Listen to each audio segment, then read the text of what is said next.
여러분 안녕하세요. 오늘은 명리학대의 강의록 제1권 상권 제1장 지금까지 공부했던 부분을 한번 다시 정리해 보도록 하겠습니다.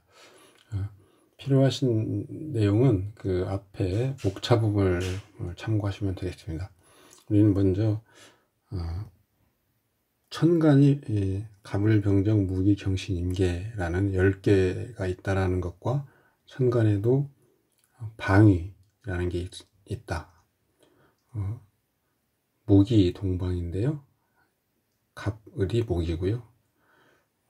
화가 남방인데 병청이 남방이고, 이런 식으로 천간이라는 것이 10개가 있고, 그것은 5개의 어떤 오행이죠. 오행으로 나올 수 있고, 목을 예를 들면 갑을이 목이고요. 그 다음에 갑은 어떤 기이고요. 을은 질, 갑은 양, 을은 이런 식으로 정리를 해본 적이 있습니다. 지지도 마찬가지로 자축인묘 진사오미 신유술에 12개가 있는데, 똑같이 목이라는 것은 인묘 진까지 가고요. 이게 동방이죠. 방위. 그런데 지지는 원래는 그 기와 질로 나누는 것이 아니고요. 지지는 그 천간의 그 근기가 된다고 했습니다. 그래서 다만 간지호환이라고 해서 지지에 인이 있으면 천간에 갑이 있는 것과 같이 해석할 수 있다라고 하는 것도 말씀드렸습니다. 간지조합은, 간지는 그 하나로서, 육식갑자 간지는 하나로서 다시 어떤 그 전체의 기를 나타냅니다. 예를 들어서 갑은 목의 기이고요. 자는 수의 어떤 그 정근이죠. 근이 되는데, 갑자는 그 자체로서 다시 수가 목을 생하지만 목은 그 근기가 없는, 그래서 12운석으로 말하면 목욕이라고 하는 그런 상태.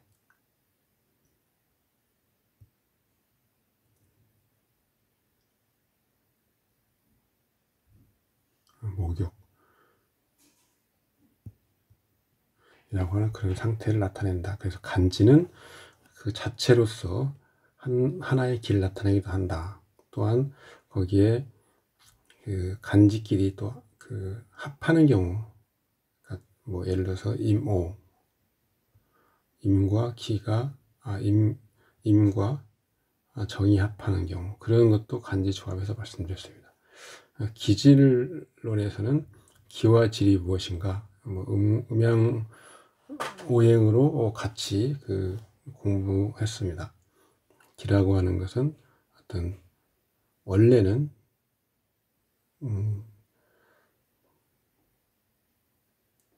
도라고 하는 거죠. 그러니까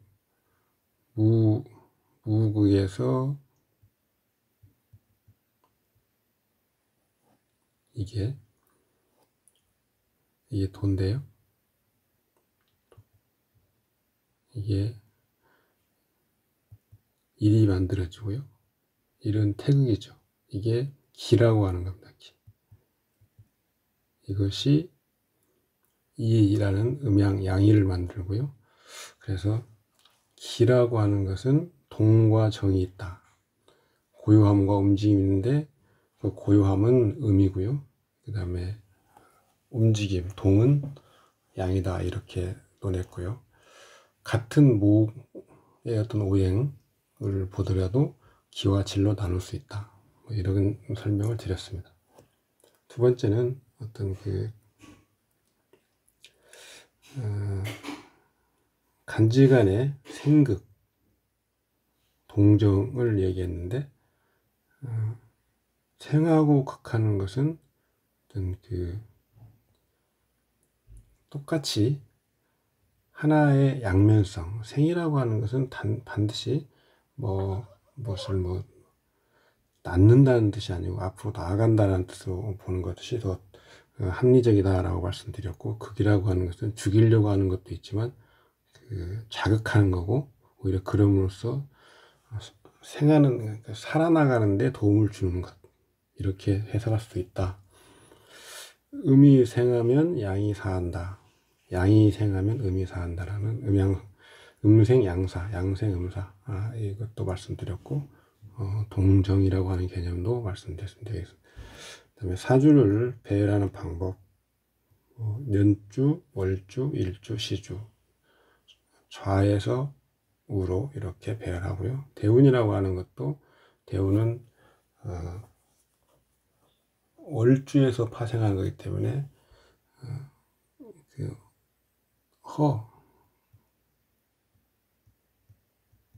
원래는 허기죠, 허기.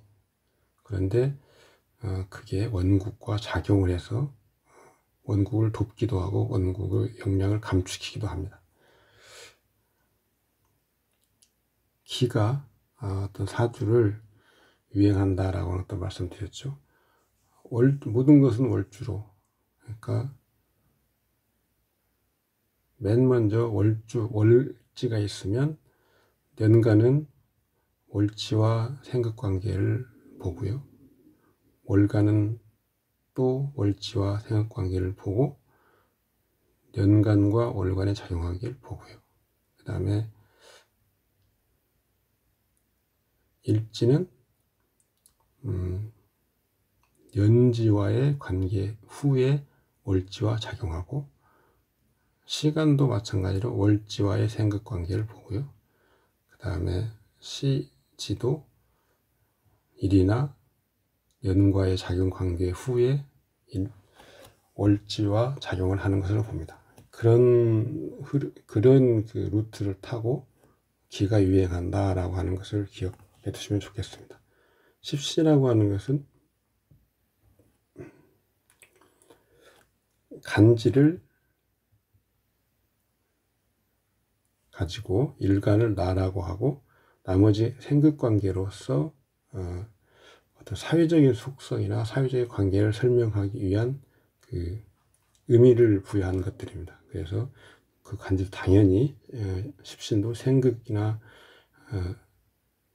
그런 관계가 있고요. 이것들은 기본적으로 육친관계라고 하는 것입니다. 그래서 나라고 하는 것이 내가 나를 생하는 것은 어떤 모친, 그 다음에 내가 극하는 것들은 뭐 배우자, 남자를 기준으로 할 때 이런 식으로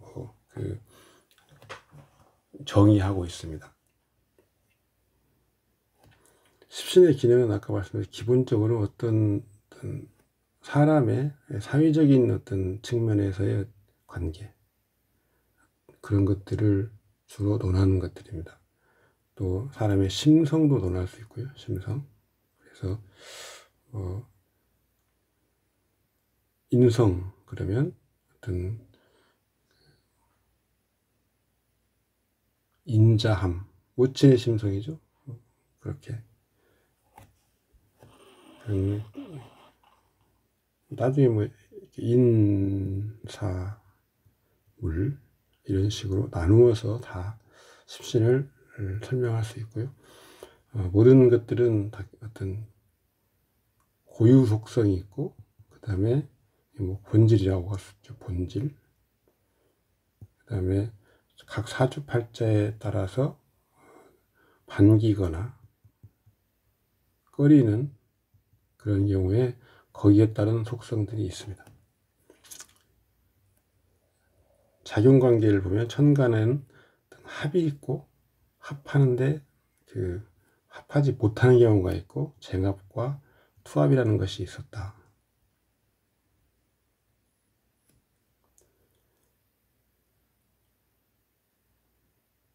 천간의 작용관계는 비교적 간단하기 때문에 특별히 어려운 것은 없습니다.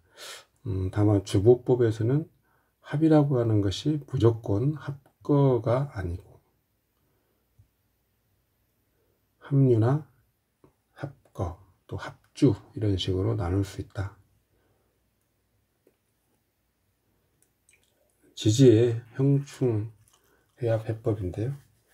형이나 충이 있으면 합, 그 다음에 반합, 뭐 이런 것들로 해소가 가능하다. 또 충은 충으로 해소도 가능하다. 이런 것들을 말씀드렸습니다. 사고라는 것은 진, 미, 술, 축인데요. 이 사고는 우리가 소위 말하는 잡기라는 거죠. 잡기라는 건데, 어떤 묘, 그 다음에 고, 이런 개념들을 구분해야 되고요. 묘라는 것은 완전히 정말로 기가 다 정리돼서 수장된 상태. 고라고 하는 것은 기회가 되면, 여건이 되면 나아가서 쓸 수 있는 상태. 그래서 역량에도 많은 차이가 나고요. 예를 들어서 임, 진, 이것은 임이 수고에 앉아 있는 거고, 병, 술 똑같습니다. 이런 경우에는 병은 비록 술에 설을 당하지만 역량이 강한 편이다. 임도 마찬가지죠. 양간은 이렇게 예를 들어서 양간은 고가 오면 토월이 오면 고가 될 수 있는데, 음간은 사토에서는 묘가 됩니다. 그 다음에 체용이라고 하는 걸 설명드렸는데, 체라고 하는 것은 어떤 겉모습이죠. 겉모습. 그다음에 틀. 책을 예를 들어 설명드렸는데, 책이라고 하는 것은 종이가 묶어져서 우리가 휴대하고 읽고 하기 편하게 된 모양이 그 책의 체입니다.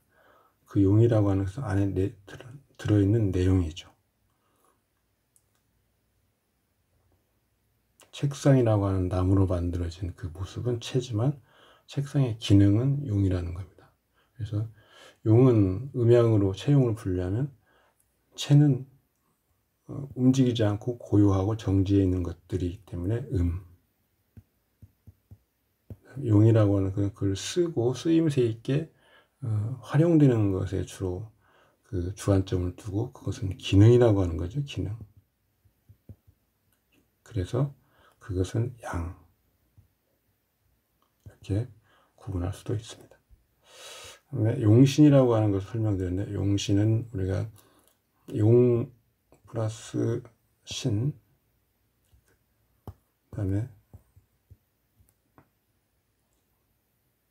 뭐 일반 명사든 고유명사든 그냥 용신, 이렇게 명사로서의 용신, 이렇게 두 가지로 나눌 수 있는데, 이것은 격국이죠. 격국. 원령, 이런 것들이 해당되는데, 일주가 자신의 어떤 의향이나 목적을 실현하기 위한 어떤 처한 환경이죠. 그래서 여기에서는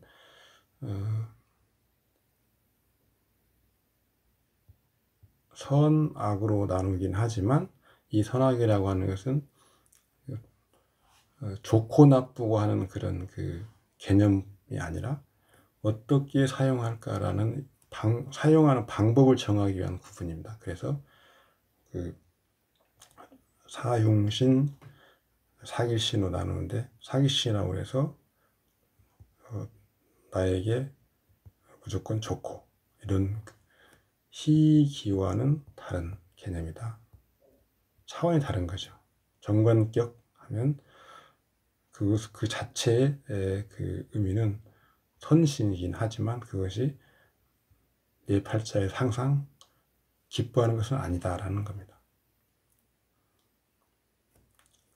이제 용 플러스 신로 와서는 어떻게 이걸 사용할 것인가, 순용과 역용이 있다. 순용은 그 용신을 생하는 것 또는 용신이 생하는 것, 이걸 이제 호유죠. 똑같이. 정관격이라고 하면 재성이나 인성, 이게 순용하는 겁니다. 칠살격은 이것을 누르는 방법으로 사용하는 거죠. 그래서 식신, 그 다음에 인성으로 설하는 거죠.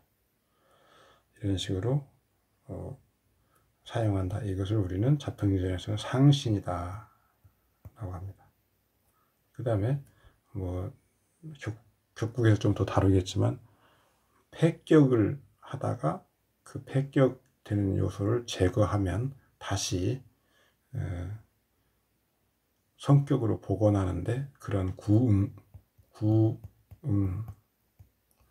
구응하는 신, 이것도 용 플러스 신에 해당됩니다. 이걸 희신이라고 하죠. 지금까지 1장에서의 그 내용들을 대략 다시 한번 정리를 해보았습니다. 오늘 여기까지 하겠습니다. 감사합니다. 수고하셨습니다.